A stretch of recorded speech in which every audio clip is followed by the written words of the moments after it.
Hi, this is Little Dwarf playing games while rambling incoherently into a microphone. Why? Not just because I can, and I continue with Disco Elysium blind. Now, the Insulindian Phasmid has just appeared, which is totally out of left field for me. And to be honest, I can't imagine, would it still appear if I haven't done the cryptozoologist quest? Because if so, then that would be absolutely out of left field. But still, I wasn't expecting that, to be sure. A delicate tangle of arms and legs unfolds from the reeds limb by limb, to then just stand there, moving its side-like arms in ghostly silence. What is that? What are you talking about? The old man looks at the reeds, then at you. The giant stick insect. There's nothing there. He looks confused. The stick insect is over 3 meters tall. It looks straight at you with its tiny pinprick eyes and its grotesquely small head. You feel your legs shaking under you and your gun hand move to your holster, but you don't have a gun. There is, I see it, or I have finally gone insane. It's possible. I have finally gone insane. Put your head in your hands. You feel the lieutenant's hand on your back, and then you hear him say 4 words. I can see it. Thank God. If he can see, then you're not insane. But that means it's really there, spinning slowly, in absolute silence, its limbs long and slender. Be very, very careful. The lieutenant whispers, then takes a step towards the giant anthropod. Yeah, it is giant, alright. But mostly it's weird. I wasn't expecting it to suddenly crop up. The creature stands on long stilt-like legs, antennae hanging from its head like a woman's hair, white and curled at the tips. It is no more than 5 steps away from you. The segmented antennae move with apprehension, searching for something. You. Reed-like tufts stick out of its joints. As the insect moves its forearms, it produces a faint hiss, like a reel-to-reel machine spinning after the tape breaks. And this is the Insulindian Phasmid. There's no point in saying that. Approach carefully. Your corpse will be marked by the stars. I have no idea what that means, but I might put some points into that actually. Because again, I feel like at this point there's probably not much of a game left.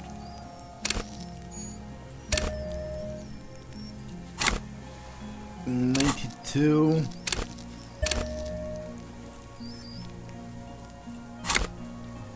Okay, so that's double ones, right? Approach it carefully. Slowly, with breath held, you take 2 small steps toward the Phasmid. The creature lets out a series of ultrasonic clicks that swarm around your head like swallows. Like laughter, a sort of happiness. The tracheal system on the creature's abdomen expands in front of you to take in and expel air. It's smelling you. Hissing and clicking, it extends its mandible-like antennae to greet you. You're right below it now, looking up at the colossal chitin of its white limbs. The head of the creature is crowned by reeds, and its eyes are like small droplets of water. Okay, Kim, take a picture. Okay. With a slow ring of metal, the lieutenant slides the lens open and raises it to eye level. There is no change in the insect's motion while it's being aimed by the camera. It remains fixated on you. In 3. If it moves, you jump back. I'll shoot. Here we go. 3, 2, 1. The shrill flash of the camera cuts the air like the blade of a sword. The Phasmid freezes in its bright light. Head turned toward the lieutenant. hypnotized by the flash. It stands frozen before you. I got it. You hear the lieutenant whisper as the creature's shape develops onto the paper in his hands, a polychrome ghost of white streaks against the reeds in the sky, and you as a shadow before it. For all time. Slowly reach out and touch the creature's whisker. The antennae hang from a great height. With your hand shaking, you barely touch the tip of the left whisker. On contact, the chitin curls into a spiral, like the tip of a poison ivy. Its touch on your fingertip feels cold, ticklish. The sensation is electrifying, resounding through your body. It is surprisingly delicate, the curly end of the whisker, like a young vine. It's even a bit wet. Be careful, detective. It's moving. Look at your finger. You were right. It glistens with some kind of moisture. The creature in front of you stays frozen. Carefully pat its scythe-like forearm. The limb before you is incredibly light, like eggshell. It's much lighter than a reed. You feel a soft push could tip the creature over. Its hollow exoskeleton collapsing. Now run your hand up the slender limb higher. A small shudder passes the creature's arm. High above you, its black pearl eyes still glisten, mesmerized by the light passing its nervous system. There is some kind of countdown happening as it slowly processes the overwhelming brightness of the signal. The invertebrate is regaining control. The stimulus overloaded it. It's passing like an extended moment or a gallstone. Here, within the smooth white inner part of its limb, you sense something very intimate. Thoughts. Well, Lieutenant, it's thinking with its limbs. The nervous system could be spread out like that, over the extremities, like a cuttlefish. Or a rhyocinta, an occidental leaf insect, with its brain stored in 4 leaf-like extensions. Or a mimicry octopus, with its intelligent tentacles. Yeah, I'm not going to lick my finger. This is a secretion of a creature that shouldn't even exist. That wouldn't be the brightest thing to do. We got it. Back off. Another shudder pulses through the creature's limbs. It jolts back to life, like a record continuing where it left off, in a swaying, praying motion.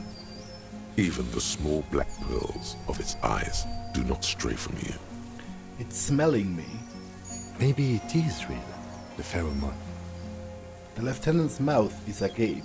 The insect's head is crowned with reed-like scales, the shape of seed heads. They rustle as the air moves. The ventricles at its abdomen continue expanding, like lunglets. Breathing you in, your sour, greasy semiochemicals on the breeze. Raise your hand slowly. The insect stops its stridulation, seeming to observe you. Below its crown of reeds, little pinprick eyes detect motion, glittering. The world stands still around you. Suddenly, there is silence. Raise the other hand too.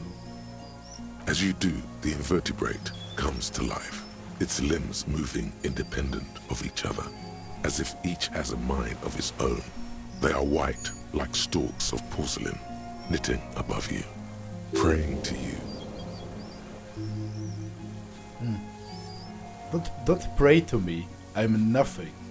The reed creature does not stop its stridulations. It towers above you, parting the reeds it emerged from. Tuft-like structures still rustle on its joints. Hello, I'm Harry. I don't really know who I am. No reply. A total ancient silence comes from its mouth, along with what appears to be some kind of foam. The stridulations of its limbs continue all around you. Stand on your tiptoes and look more closely. You were right. Little bubbles form on the mouth parts of the creature, on its segmented lower lip. It looks to be foaming, slowly. The foam is white, then yellowish. Kim, it's foaming. Careful, It may be poisonous. He watches you apprehensively. The foam slowly turns a darker shade, like burnt caramel, as the insect moves its mouth parts, masticating. The little bubbles begin to burst, one by one. What are you doing, Inland Empire? I don't have a point, so... Tell me, what are you doing? I exist. Is this a dream? What is happening? No, you're awake. I am real.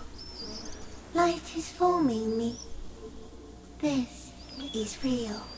What exactly are you? I am an unknown species of the order Phantasmodia, endemic to the Insulindian Insula. For the last 350 years, I have hidden in plain sight, masquerading as the reeds, molding, cloning myself, unfolding at night to play with trash bins and boys. No one unnoticed by the first settlers and the land surveyors of the suzerain. Also, by the soldiers of the revolution and the officials of the occupation. Even the Seminoles Islanders who came here first, but did not stay, have not seen me. I have stayed hidden through 4 forms of government and 2 scientific revolutions, until I was accidentally discovered by a detective of the citizen militia in Rebelshaw, district of Martinez, March 51. This is kind of insane. I don't... Like, I hope this isn't actually happening. Like, you know, I'm insane, it has been established. The character, I mean. And because those weird sputterings of the supernatural, I'm not sure they are really necessary for that story. Like, I was here to arrest a guy who was a crazy communist ideologue that has been waging a one-man war for 40 years. I'm not quite sure what the Phasmid has to do with any of this. That's insane. No, you are. The moral of our encounter is, I am a relatively medium life form, while it is you who are a total extreme madness. A volatile senior nerve system ominously new to the planet. The Pale too came with you. No one remembers it before you. The Nidarians do not. The radially symmetrics do not. There is an almost unanimous agreement between the birds and the plants that you are going to destroy us all. The Pale is human-made? It is a nervous shadow cast into the world by you, eating away at reality. A great, unnatural territory. Its advent coincides with the arrival of the human mind. I don't have that kind of power. You're a violent and irrepressible miracle. The vacuum of cosmos and the stars burning in it are afraid of you. Give me enough time, you will wipe us all out and replace us with nothing. Just by accident. How? We suspect it will be something like the oxygen holocaust that wiped out anaerobic life 2.6 billion years ago, when organisms first started breathing. Only much worse. Instead of air, you exhale thoughts. There are no trees that eat thoughts. Worse how? Everything your eyes touch goes back there, behind the nose mirror. What if you blink? Are we still here? Please don't blink. What if he misplaces us all one day? Or just forget?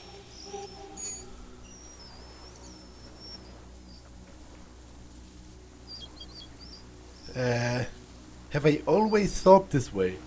No, you're only thinking it now. This is a revelation. I have already forgotten the whole world once, when I drank too much. So it is already happening. Soon, one of you will close your eyes and open them to see that none of this ever existed. Well, I exist too. Tell me what it's like for you. If I tell you, what will happen? Then I will tell you what it's like for me. I'm ill. What is your illness? I'm ill in my head. I'm insane. That's how it is for me. I am not. There isn't even a central nervous system in my head. Only mouth parts for eating white blood clots. Now I will tell you how it is for me. For me, it is a series of half-lit images, a kind of darkness, being intruded upon, transient, dim, moist, Intruded upon? By what?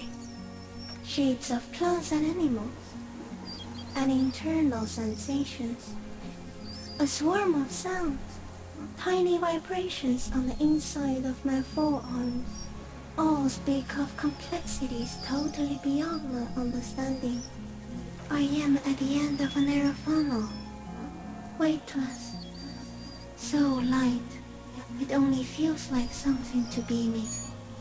In truth, perhaps I'm nothing. I certainly do not have a soul, and if I did, it would never ache. The fuck is happening to me right now? I don't know. You're just a shadow for me, far away, faintly transmuting, but for a curious smell. Well, I don't think I would like to be a swamp-dwelling bug, so I guess I'm glad enough to be me, an incredibly sensitive instrument. Few of us can begin to imagine the horror of you, with all of creation reflected in your forebrain. It must be like the highest of hells, a kaleidoscope of fire and writhing glass, eternal damnation. Even when you're sleeping, and when you wake, you carry it around on your neck, with eyes open that cannot help but swallow more behind the mirror.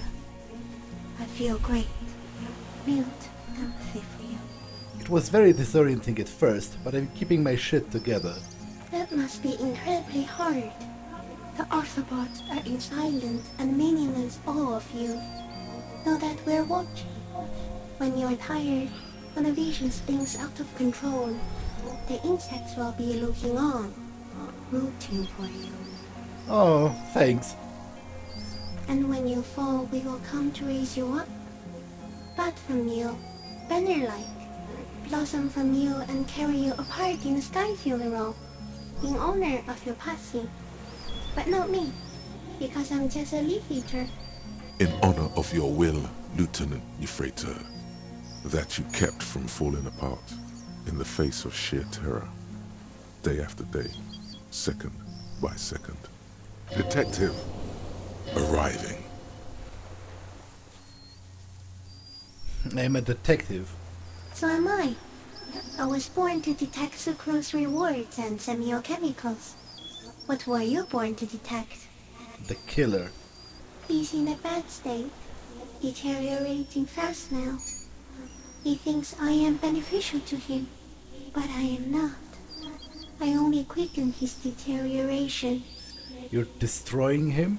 Very slowly, and only because he won't go away. It is meant to keep them from noticing me, to interfere with the pictures in their heads. But he has looked at me for too long, and I am destroying him. Oh, so it's like preventing him from, like, it's basically employing some kind of a mental control to keep hidden. Where does this come from, all of this around us, the world? Not even the birds know that. Not even the water lily. Then all we can do is beat our fists against it day after day, with no answer. You can also eat it. If it's a leaf, you can put it in your mouth. Yum yum. Or read.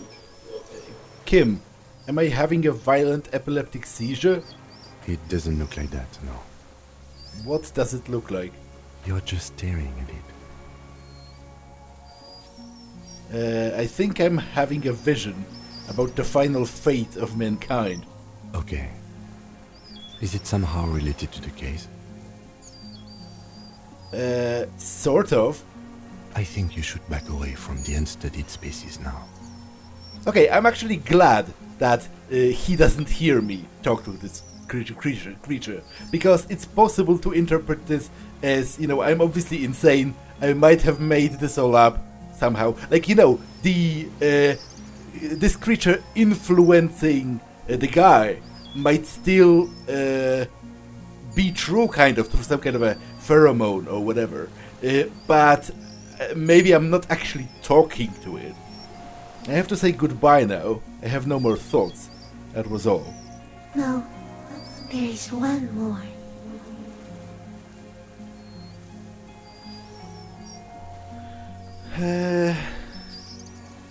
Of all of the creatures I have met, you are the kindest.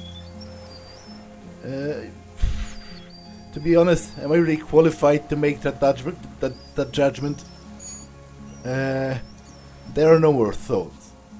A series of chirrups surrounds you, like swallows on a cliffside, as the Phasmid moves its forearms, timbals visible on the inside of its white stalks. Disengage slowly. As you're turning away, the Phasmid mirrors your movements, stepping on the water, the long limbs carrying its feather weight without breaking its surface.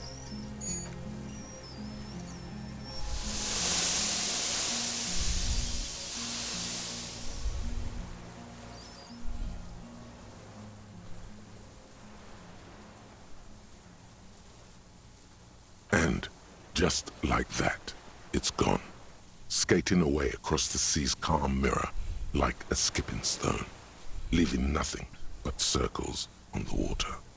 And something under it, in the place it stood, bobbing there, among the reeds, a collection of items. It's gone. The lieutenant looks north, with his hand raised to its brow. It can walk on water?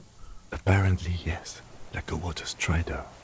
Only, I've never seen anything like that in my life. He shakes his head with amazement.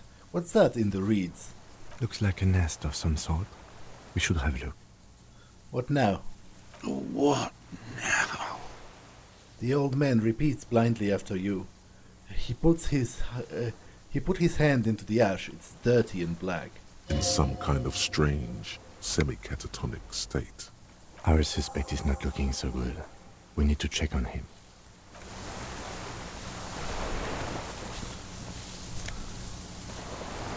A fair-weather helmet. Rifle scope. So that's the scope that he lost.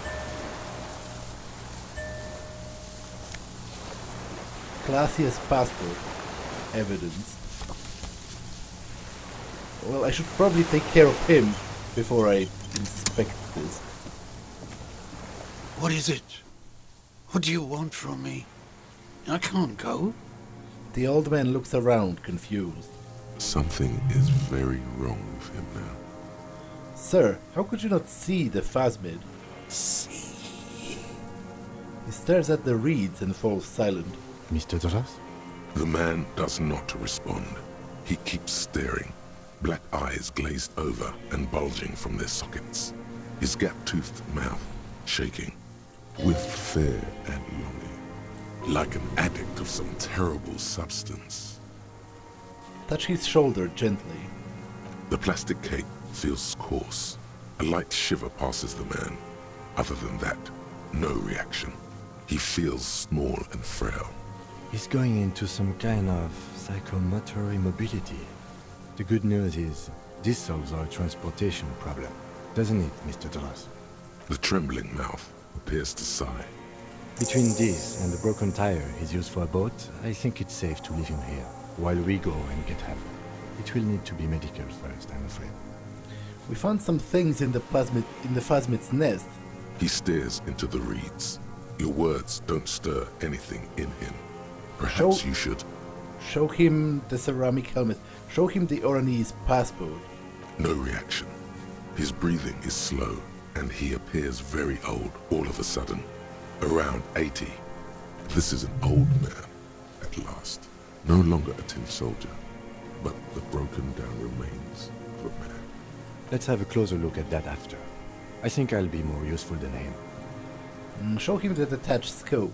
I I lost. You lost it, Mr. Dross? He turns his eyes to the reeds again, as he's done so many times.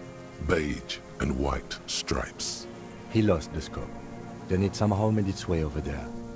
With the help of a magpie Phasmid. The lieutenant observes the lens sparkle in your hand. This sight is a T9, Mr. Dross. Was it attached to the rifle when you made the shot? Silence. Not even a sigh. You've gotten all you will out of this poor being. Show him the helmet. Nothing. Just dull staring. Not even rage left, wherever he is. If Kuno kicked it into the sea, as he said he did, the ebb would put it back here. This makes sense. Mr. Dross could have picked it up. Or the Phasmid even. If it did, this is incredible. I'm going to let you rest now, Mr. Dross. The plastic cape flaps around his face in a gust of wind. His back is slouched, and his mouth open. What has happened to this man? Old age and shock. I think it's the Phasmid. Yes, the arrest and the appearance of the Phasmid, the combined stress. But you think it's something more than that, don't you? There's much more. Remember what it said when it spoke.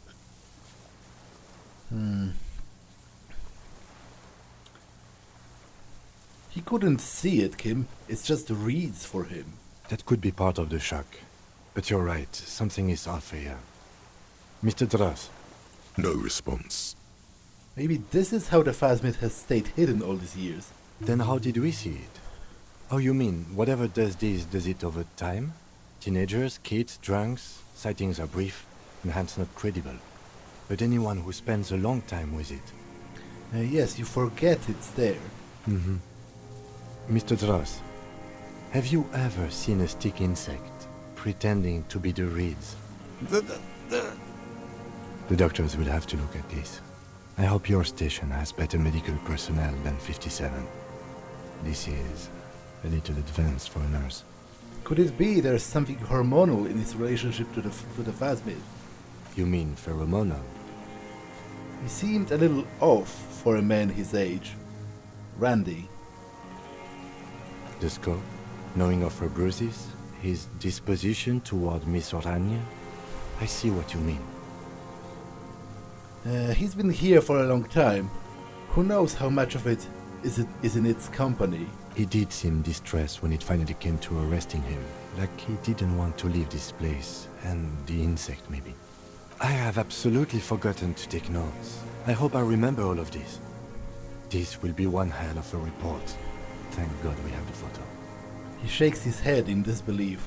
No one would believe you without it. Well, to be honest, no one might still believe us even with it. Like, you can doctor photos. And people used to do that even before photography, before computer editing, or even computers. But it was mostly erasing stuff from the photographs rather than adding. We should think about getting back to the mainland. To get help. He'll be safe here. If we don't take too long.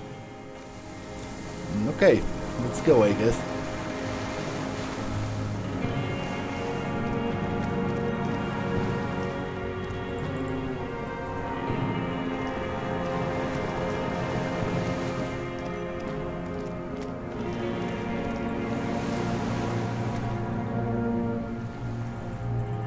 Wait, how did I come here originally?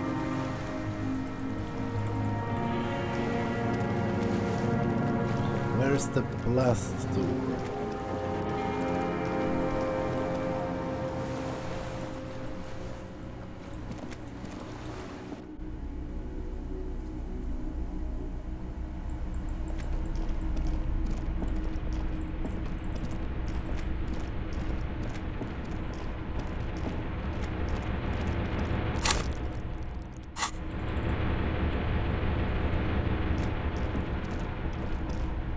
Soft covers, serialized Fantastique, and Okay, this is not going to happen unless the game will require me to come back here, in which case it might, because I probably will get enough experience to get there.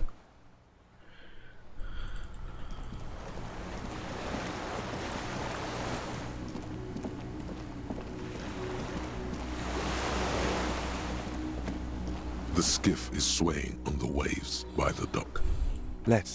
We are done here. He says, adjusting his glasses as he looks out over the water. The skiff rocks gently under your weight as you get in.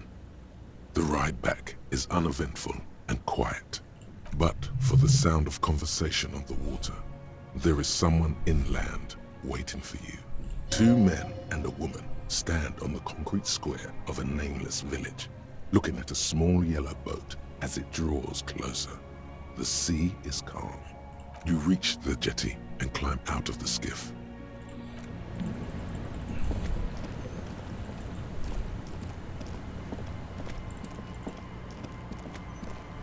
I don't even know what I'm doing here.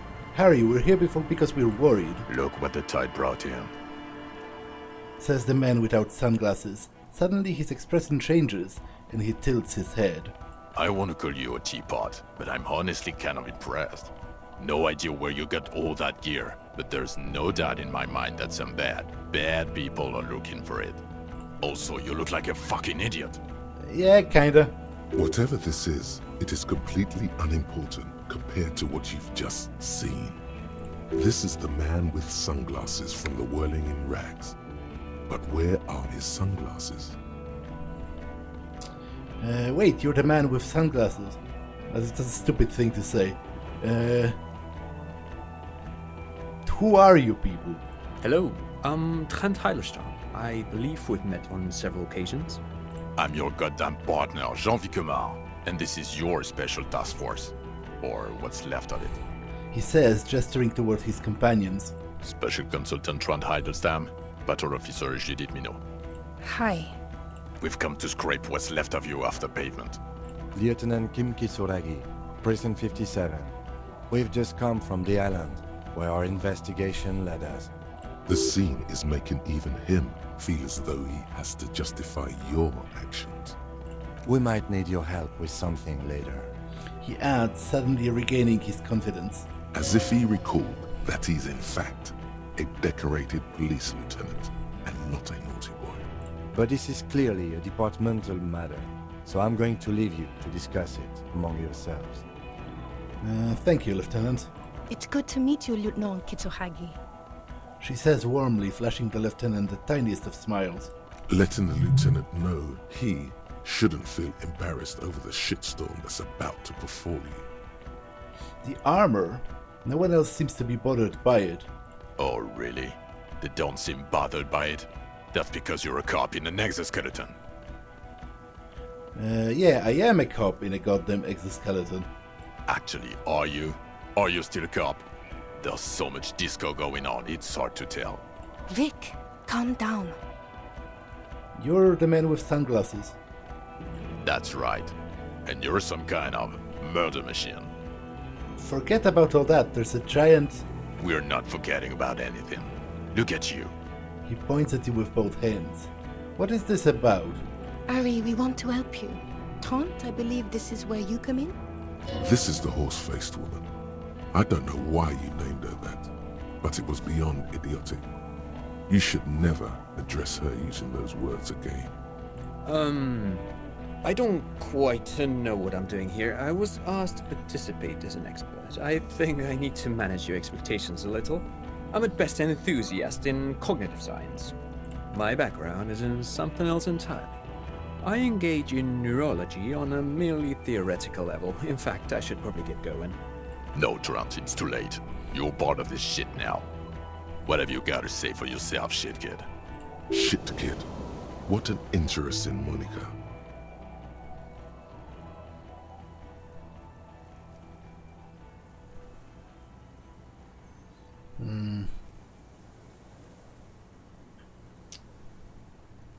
How did you know I was here? The cafeteria manager you fucked over told us where you went.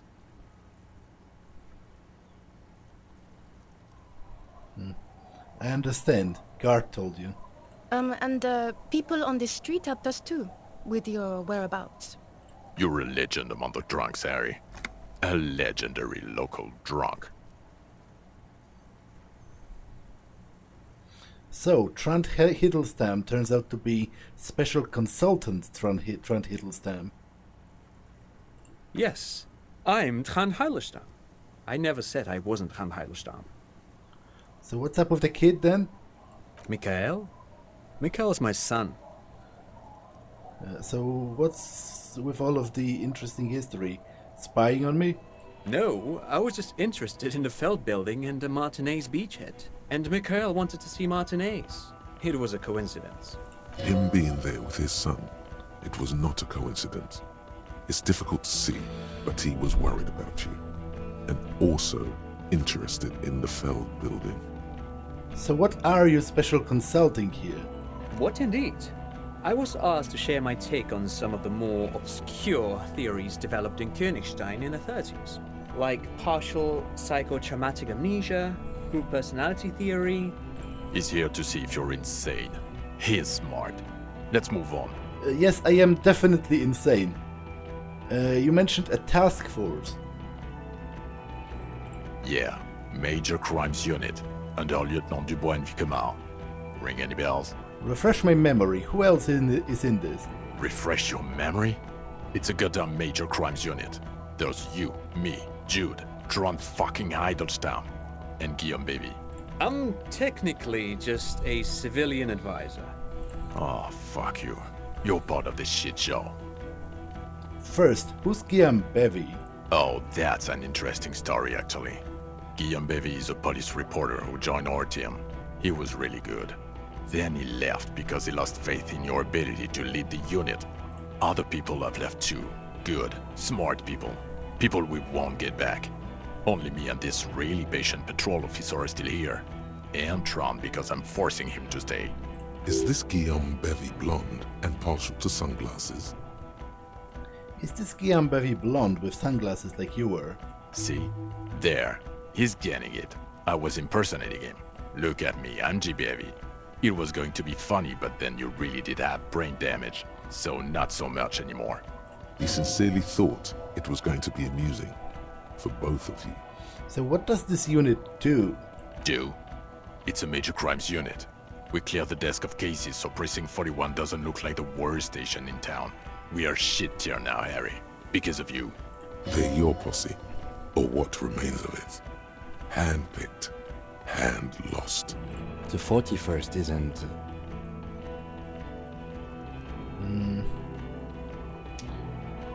I guess I might exhaust those dialogue options. They already think I'm insane. You aren't the man with sunglasses at all. You're not even blonde. Guilty as charged. I heard you'd lost your mind and your memory. I wanted to see if it was true. And it was. Good work, Harry. You're insane now. There's one less person for me and everyone else to rely on. He was too sarcastic for you to realize who he was.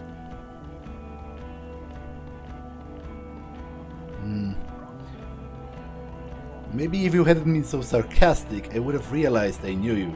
I'm clinically depressed, Harry. Sorry if I wasn't in the mood to batter you up after you told us to fuck off. Yeah, I don't like being lied to. I didn't lie to you. No one lies to you. You were so fucked up on booze you couldn't recognize your own partner. You? I'm sorry I didn't recognize you before. It's okay. I didn't come here to gloat or to fool you. Neither did he, actually. We're just worried. That's right. Worried. I'm always worried about you. Every time you don't show up to work, or when you do but stink. You're a worry fest. She's worried about you. I'm worried about you.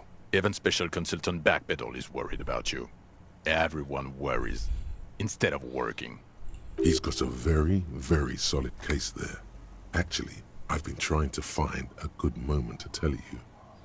You're worried too? Yes, you often sound like a brutal idiot. Yeah, I do sound like an idiot. I do take offense at the brutal part. I do try to be a nice guy, but...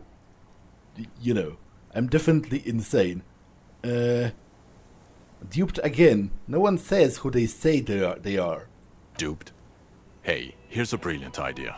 Don't be a morbid drunk and you won't be duped so easily. A gardener, scab leader, this. Turn to the lieutenant. Tell me at least you are who you said you were. Yes, I'm still King Kisuragi, still a lieutenant from Precinct 57. Still caught up in this crossfire, too.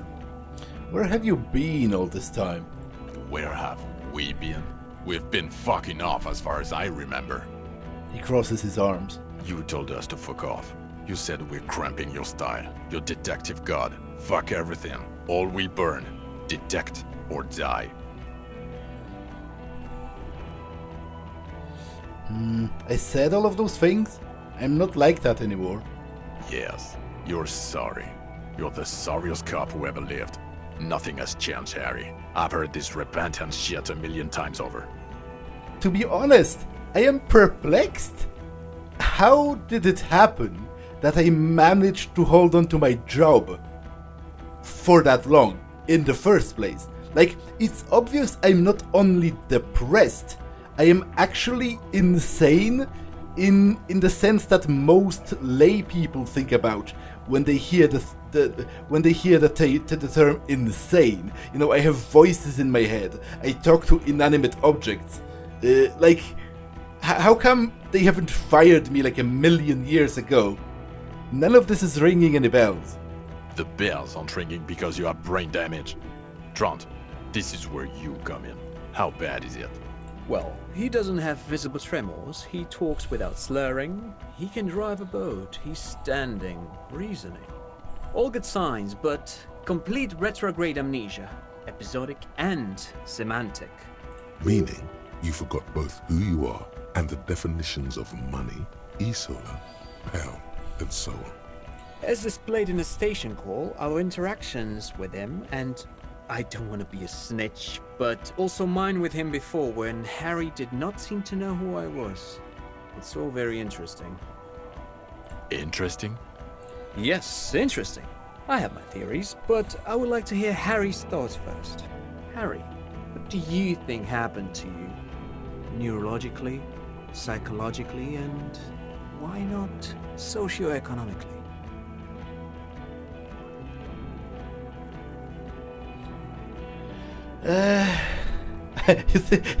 Wait, socioeconomically? You think I'm so poor I lost my memory?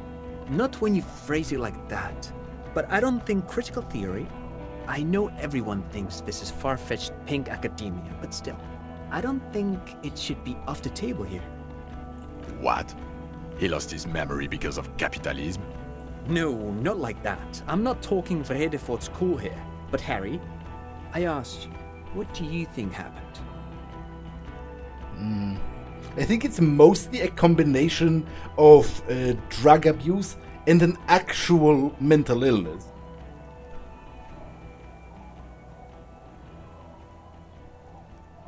I drank so much I lost my memory, and now I'm slowly recovering it. He is. He's getting better. And I can confirm that he drank a lot of alcohol prior to it happening. I believe he drank. People do that, especially this one. What they don't do is forget their whole life because of drinking. But Detective Vigmer, he has blanked out before. I have? Yes, a couple of times. After some of the more serious benders. One was after the two drunks case, the other when we looked into that mural. The two cases in your ledger. The unsolvable case and the Next World mural. Those were recent. Those cases were hard on you. Interesting. So at first he dipped his toes into it, prepared. That's where he would have gotten the idea, yes. Practice. And then he used alcohol to get there, so to speak. What do you mean? Well, here's my theory. What if this is an absolutely normal reaction to the world we're living in? What if this is not a significant anomaly at all? Something to be explained, approached as a defect? Look at the sensory input here. He gestures towards the scenery. Look at the ruins, the neon. Listen to the radio, the multitudes, the people. Live here for 40 years. As a police detective, he's like a magnetic reader on the world tape, to borrow a known metaphor. Harry's been pushed flat against it. Total input. Hardwired to the free market. He just needed for it to end. Okay, Trent, thank you. That's absolutely meaningless. I'm glad we brought you. Will he or will he not be able to work in the major crimes unit? Is he a cretin now? I want to know that. He's not a cretin, and he is able to do work. If not in his previous leadership role, then as a line detective. Yeah, I think he's wrong. I think I'm far too gone for work. Agreed, Harry. Just don't expect us to get you a disability pension. Cops who actually gave a shit are waiting in line. You're not gonna hog their seat. What now? Now nothing. Now we're just going to stand here. Really? No. Now we discuss that. What the fuck did you do to a motor carriage? Why is it there, Harry? Stolen by Jacob Irv. I thought the killer would be underwater. Tequila Sunset.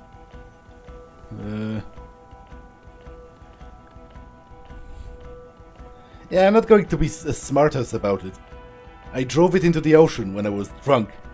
Ah, so refreshing. He just admits it. Thank you for your honesty. Thank you for destroying 45,000 real of police property that's coming out of everyone's payslip.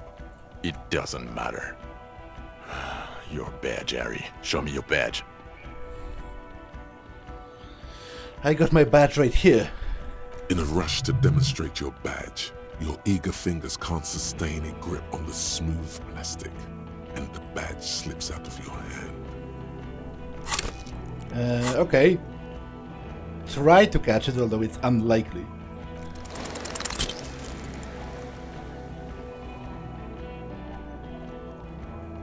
You juggle the badge for a second, unsuccessfully, and it lands on the ground, some 2 meters away. Ouch! You strained your elbow trying to catch that stupid thing. Damn it. He found it. He found it, Jean. It's his badge. And your gun? As if having your badge and gun are natural states, not achievements. I have upgraded my gun to a rifle. I may have pawned it. Anyway, it's gone now. Yeah, I checked the local pawn shop. You saw the pawnbroker reveal a 9mm pistol to pay for booze. It worked too, didn't it? You're drunk right now, aren't you? You fucking bum, I can smell it all the way over here. I'm not drunk. I haven't started drinking again. So you forgot to drink? I don't buy it. Why do you smell like a corpse then? He's wounded. It's been a long week, and he's handled an actual corpse. Well, I have no idea what you're smelling. I washed the death off of me. The man doesn't reply, but his expression speaks for him. You should have done a better job, is what it's saying.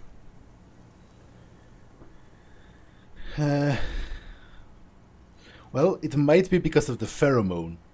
Detective, please. Don't start talking about your pheromone again.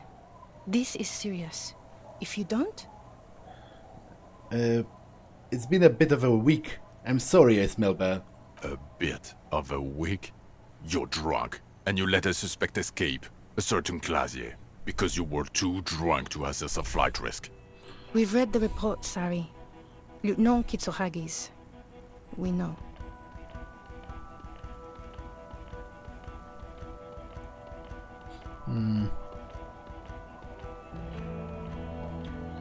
Not taking her in was the right thing to do. She gave us a vital clue that led us to the island. Oh well, if she was nice. I'm not even gonna get into the other suspect, who also escaped. Yeah, Ruby something. Or the fact that you're Everclear's little peony now, doing I don't know what for him. That's small-time stuff. That's nothing. That's a humorous anecdote. Compared to the 6 people who were gunned down, the streets are literally red with blood, Harry. It was fucking mass murder. He did everything he could. We did everything we could. The company hired and vetted mercenaries. Lieutenant Dubois got between them and the locals. Here comes the cavalry. He did so at considerable risk to his own life. He was shot and survived only because of his armor. We stopped an execution, not a negotiation. The loss of life was minimal compared to what it could have been. Yeah, it was a massacre. We got wiped. Where the hell were you? Don't make this harder for yourself. He says in a lowered voice. Thank you for the input, Lieutenant Kitsuragi. I didn't mean to suggest you didn't handle the situation. He brushes a stray strand of hair out of his eye and coughs. You've spent the week with him on this case. What is your take? On the case? Un lieutenant Yeffreteur du Bois. Well, the drinking, the gun losing, also losing the badge. That's all true. Although he has not been drinking on the job this week. See? 1 week. Then there's the self-flagellation issue. He likes to apologize, profusely, making it sound like he's guilty of at least first-degree murder. It's not a good communication strategy for an officer. It's just strange, especially in light of his political views. Detective Dubois is, as you may know, a true blue moralist. He recently attempted to contact a coalition warship in order to assign la responsabilité, which is commendable, but also at odds with his own behavior. Other still, he is also an ultra-liberal hustler who is always on the grind. How he reconciles these 2 points of view, I do not know, but he is vocal about both of them. And then there's the motor carriage in the sea, something I was not present for. But despite all this, he is a great detective, one of the best I've seen, in fact. He can talk human beings into telling him everything, and he doesn't stop. In all the time I've spent with him, he has not once stopped pursuing leads, however far-fetched and tangential. He is tireless, madly driven. Well, except that one time when he stopped to sing karaoke, which by the way was a valiant effort. He really sang his heart out. Yeah, it was what it was. Other than that one time, he has tirelessly worked on the case, and he solved it. We have a confession, a murder weapon, and the perpetrator, locked on the island right now, awaiting transportation. He apprehended a revolutionary brigade who stayed hidden for 50 years, ever since the revolution, who's probably committed other murders over those years. Oh, and he also discovered a new species. A new species? A colossal stick insect. It was on the island, camouflaged as the reeds. It unfolded from the reeds. I think we may be dealing with the Insulindian Phasmid. He takes out the photo of the Phasmid and shows it to the officers across the yard. The wind blows, flapping the glossy rectangle in his hand. You hear gasps beneath the howling of the wind. As you can see, it's about 3 meters tall. In fact, we think it may be the largest land invertebrate ever discovered. Fucking hell is that? Is this somehow connected to the case? Detective? I believe the pheromone it emits might be responsible for the killer's mental degradation. The old man was not aware of the Phasmid's presence. Exhibiting a strange, atypical dementia, he fell into a stupor after its appearance. He became near catatonic. So it is connected. I must say, this is absolutely extraordinary. I don't even have words for it. He points at the photo. Yes, it really does make it hard to fire the drunk. His tired eyes follow the photo as the lieutenant puts it away. This is a very, very sad man who has just seen something that's made him forget his sadness. Now you make your case. Now is the time. Now or never.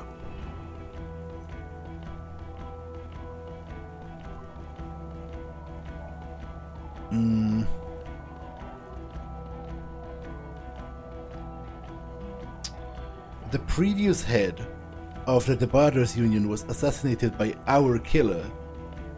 This is a conversation for when we are no longer out in the open, in Martinez, where Evrard and Edgar Clare have ears everywhere. He lowers his voice just a little. Understood, of course. But a case against Everard would be big. I would prefer not to partake in anything union-related, for political neutrality.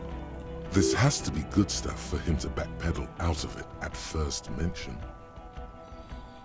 This is unrelated to police work. The killer, Lilianovich Droz. We have a strong motive for him.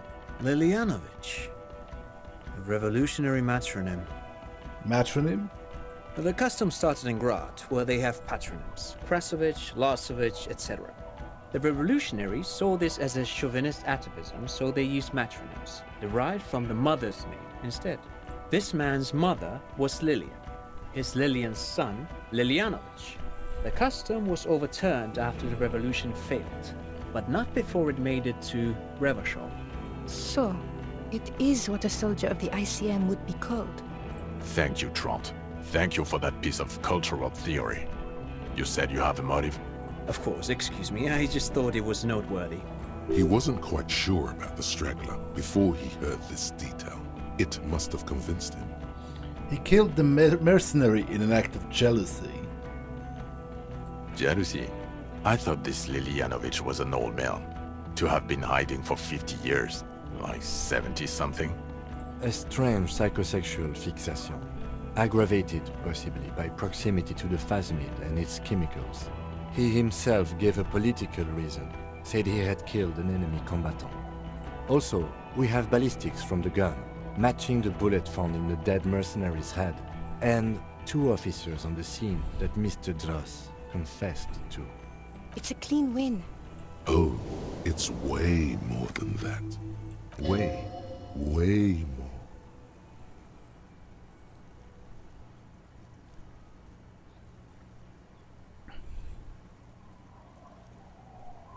I did all I could. Every second was a struggle.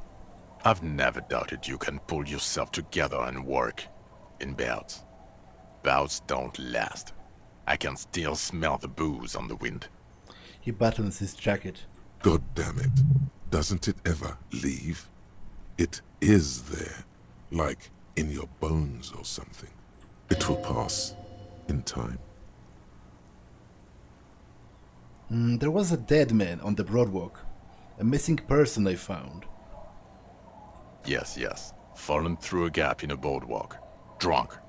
How did you know I found him? The body was transported to Precinct 41, our morgue. I had Tilbrook and Mullins take care of funeral arrangements and family stuff. You're not the only cop in the world, Harry. This all comes back to us. Still, good work with the missing person, Detective. I confiscated drugs from Kuno's dad. This is police-related at the very least. It's small time, but still. Who's Kuno? You don't want to know. You're right, Lieutenant. I don't. You snorted the drugs, I know you did. It's alright. I mean, at this point, anything is but the drink.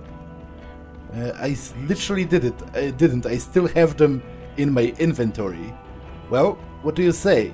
Want to take this hot shit back? Point to yourself. I don't want to, but you discovered a new species and solved the murder. So I have to. Jude? Anything that ends the trial is okay with me. You haven't been drinking, she thinks. So, maybe this time. Agreed. The public relations potential of this is too valuable to let go. Okay. We have vehicles in the square, and the perpetrator needs to be taken into custody. Let's go. Now you will finally get to know who you are. Wait, I have a few questions before we go about who I am. The man looks westward, impatiently, jingling his car keys in his pocket. Who am I? Who are you? You're a gym teacher, Harry. What? Well, obviously you're not a gym teacher anymore, but... Before? Before you were a cop, you were a gym teacher in Coron. It's getting really cold outside. Should we maybe... No way! I must have been a flagellant monk. You haven't told us about that. You just told us about being a gym teacher. That does explain a lot. For example, how am I good with running everywhere, even though I've been, I've drunk myself to oblivion. Harry, it explains everything. The running around, the jumping, the bicep girth, your inexplicable facial hair. The collection of found sportswear that I've amassed. Some of your more old-school wording choices. Your posture, even. The constant stretches. Also, this guy. Just everything about this guy. When was this? When was I a gym teacher? In your 20s or late 20s. You've really let yourself go since then. You said in Coron I was a gym teacher there? Yes, you taught gym in school. I believe that's the term. Taught gym at a high school. You were a high school gym teacher. The smell of sweat and glue, the worn floorboards. Kuro is just east of Jamrock. It was a short walk every morning to the baseball field or the sports building. High school. Harry, your goings-on with Kuno, Andre, Acel, the whole thing on the ice. That's why you are so juvie. His smirk suggests barely contained laughter. When did I join the RCM then? The regular. You found some chick. She inspired you to fight the big fight. Be more than you are. All that. You, every morning, walking from Voyager Road to teach gym. She, leaving for the academy with her spring coat on. The air filled with the smell of smoke and raspberries, and incredible hope. An ocean full of hope. Okay, I see now. I knew it. I knew no normal human being can run like that. He's an honest-to-God gym teacher. Why am I like this? It's not a mystery. Some chick fucked you over. Also, you were drunk. You really went with it too. Really maximized the damage. Some chick, who? Dora something. Dora England. Yeah, you mentioned her name. Not Dora Dubois. So we weren't even married. No one is married anymore. This is irreversible. When was this? I don't know. 6 years ago. She was way before my time.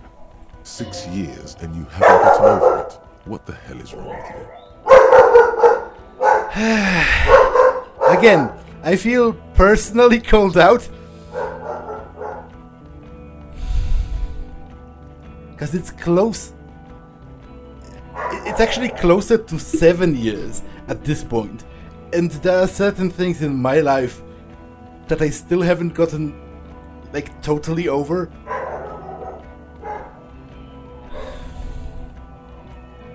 Uh, 6 years is not that much. Yeah, you're not doing too good there. It's an old man thing, I think. 2 old years equals 1 normal year. That and Dora England really tore you a new one. A big one.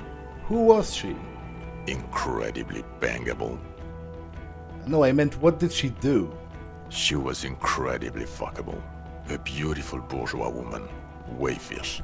Like a Welkin, basically. Snow Welkin. Blonde Welkin.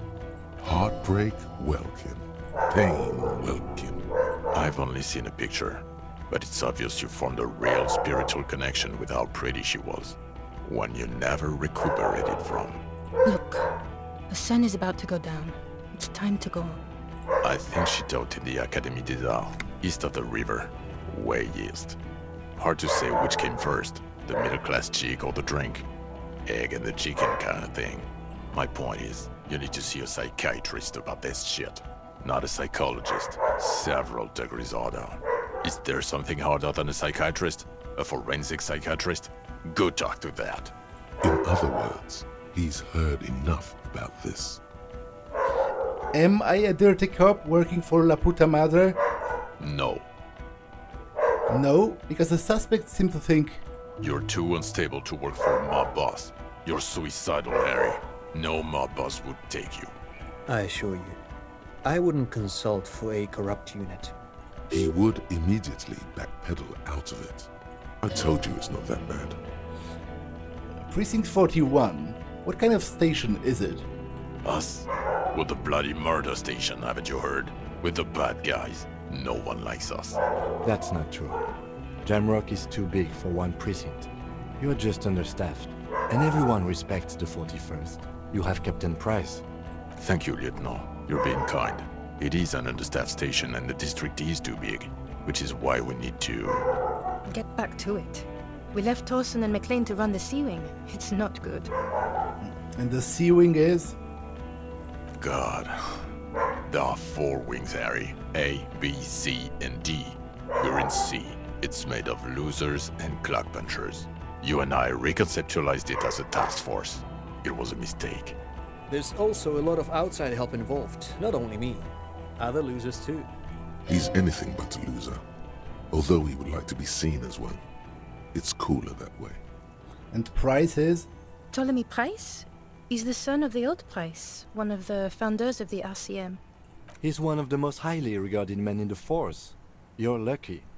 Somewhere under the curved roof of a former silk factory, shaped like a ladybird with 2 chimneys, Police Captain Ptolemy Price sits behind a heavy wooden desk. Resident medic Nix Gottlieb pours him coffee. It's silent in the captain's office. They speak of change, the city, the tension on the streets. They speak of the events of April and the blood on the streets in May. Thorson and McLean? Mac the Torso Thorson and Chester McLean. They're not fit to run a wing. Believe me. Things are shaky as it is. They are damn iconic though, Thorson and McLean. An iconic duo, I take it? Yeah, not like us. 2 clinically depressed old men. Where's the contrast here? We are garbage. Did we recently shoot up a church, by any chance? Point to the church. So he remembers that.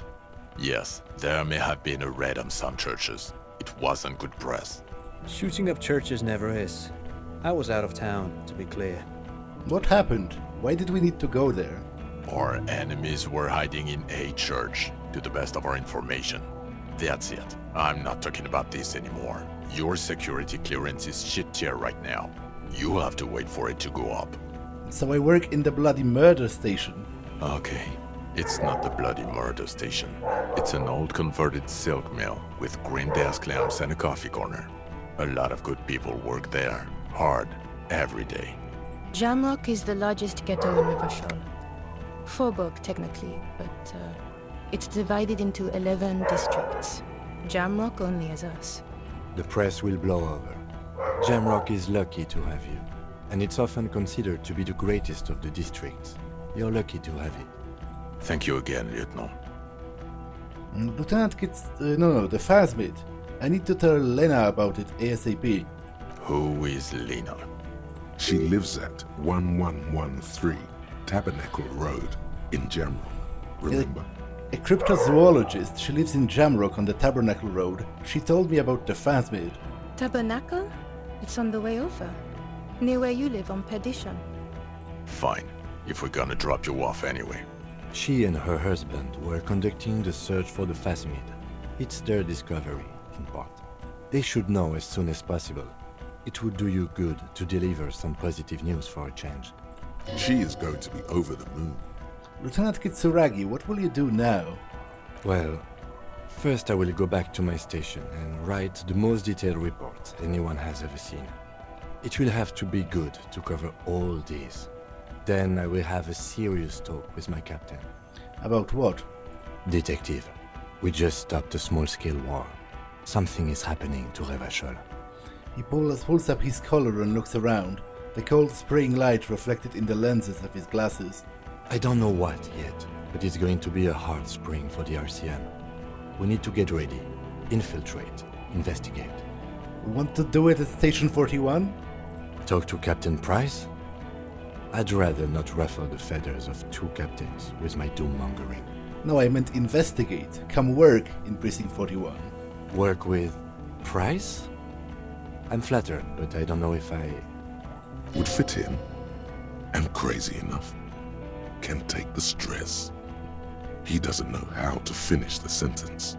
This truly came as a surprise to him. Not a bad one, but he's at a loss. Flattered?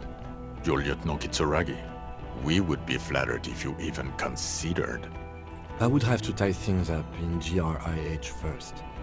But, I mean, whatever is coming, Jamrock will be more central to it than the harbor. The lieutenant turns very serious all of a sudden. And we also have a huge caseload, Lieutenant. Piles that we need to get back to. Mountains, even. I do like the sound of that. He returns her smile. He's really considering it. I'm ready. Good. Fuck it, let's go. Tron brought his motor carriage. It's a 20-minute drive to Jamrock. You close your eyes and hear the dogs bark.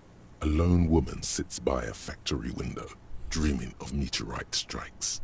On Rue de Saint-Jérôme, A square bullet slides into a square-shaped chamber.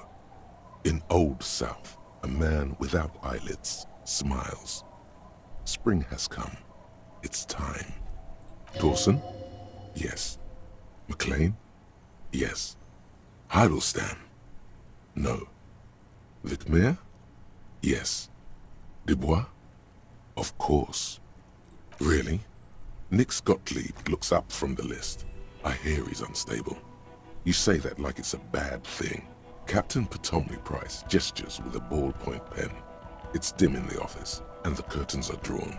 Harry's our man. He'll pull through. When he does, he'll side with the RCM.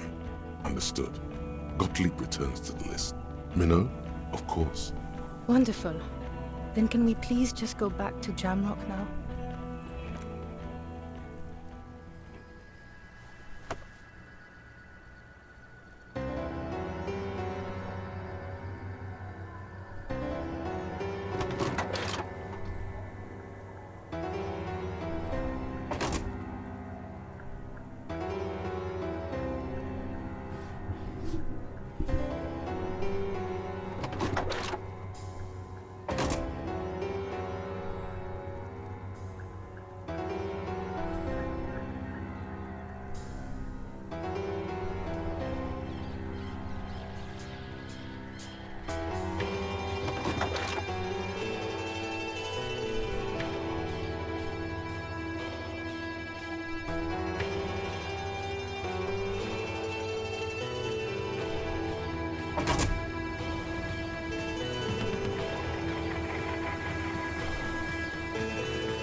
Well, that was Disco Elysium, and it was brilliant.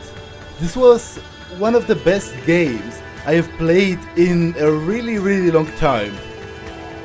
Like, it's just so creative. This is art.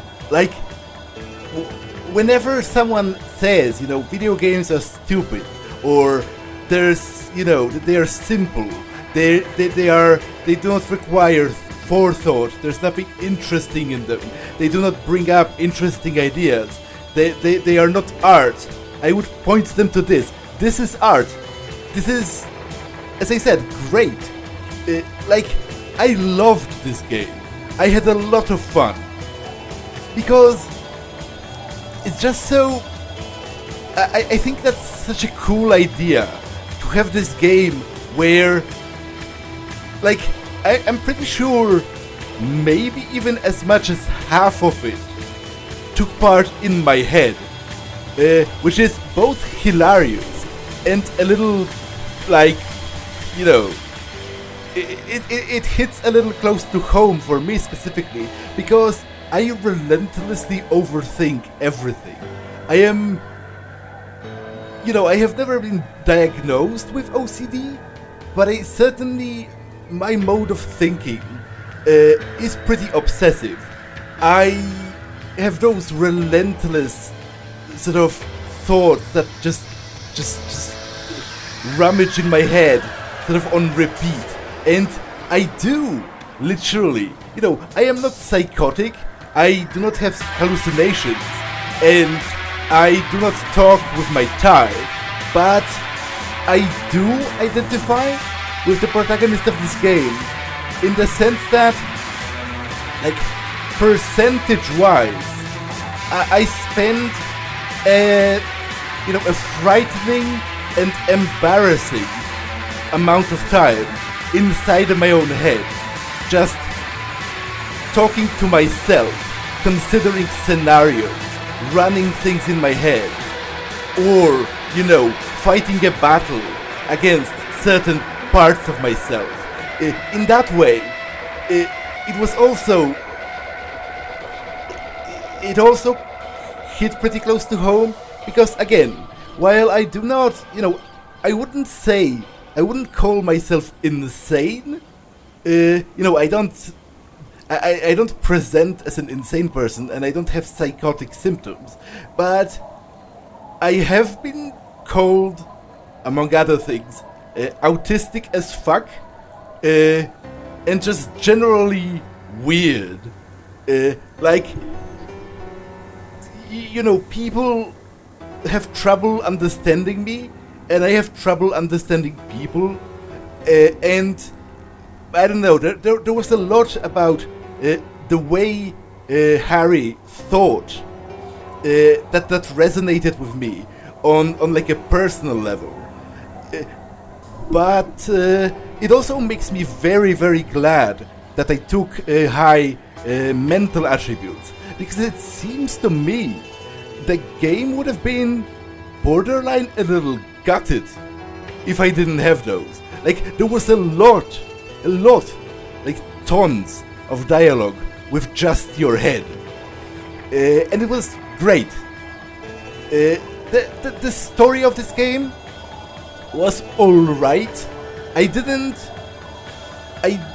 really like how in the end it was a character that didn't feature in the rest of the story at all, because that's a little contrary to like the typical detective narrative, where usually it is a character that is among the suspects and you can try to sort of follow the leads alongside the protagonist to solve it yourself. It wasn't really possible here because it was just a random guy on an island that I couldn't even reach before the end of the game. So I'm not quite sure. I'm not quite sure this is sort of the best kind of a detective story, but it was a very introspective story, and in that regard, I did enjoy it a lot. As I said, it resonates with me on a personal level. The thoughts, the sort of obsessive returning thoughts that Harry had about his lost love. That's also something that sort of connects with me. And I did love, as much as the end part with the old communist was a bit I did love the confrontation with the mercenaries. I think it was handled brilliantly. The slow simmer, the lead up to that, the building tension, and then the confrontation itself. The story arc of my tie. Like, a tie in this game had a better storyline than some actual humans in other games sometimes. And the music was sometimes pretty sort of in the background, but at other times it was great. Like, for example, during that confrontation with the mercenaries, the music was awesome. And for example, during the dream with my wife, it was also awesome. The voice acting was consistently very good. To be honest, I was a little surprised that this game was 100% voice acted. Like, it had to be a titanic effort given how much text is there. But it was very, very well played. I liked some of the voices. The Thai specifically was hilarious. But Kim, for example, was a very likable character. I really cared for him, and I was really scared when we had that confrontation that he could die. If he could, actually do tell me at this point if Kim could have died. Or maybe if more people could have lived, if I have done it better or something. But yeah, the voice acting, very cool. And overall, it's just, as I said, great. This is great. And I really think everyone who likes RPGs should play this game. I think it's, well, definitely one of the best things I have played in the last couple of years. I am not much for doing a ranking. Like, so far, my favorite role-playing game has been Planescape Torment, and I'm not sure if this is better than Planescape. I am not one for doing like exact rankings or